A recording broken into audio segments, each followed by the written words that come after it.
بسم الله الرحمن الرحیم. سلام خدمت همراهان روتوتکنیک. امروز توی مجموع خودمون یه چیز عجوبه رو داریم. عجوبه است.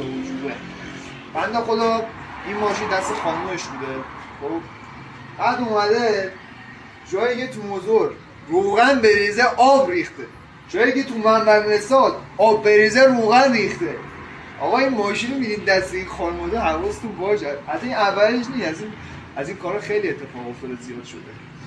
خلاصه که این ماشین رو میدین دست خانواده، یه توضیح فنی بهشون بدید. الان مثلا یه باشرش بخواد عوض شه، مثلا بالای 8 تومن هزینه شه.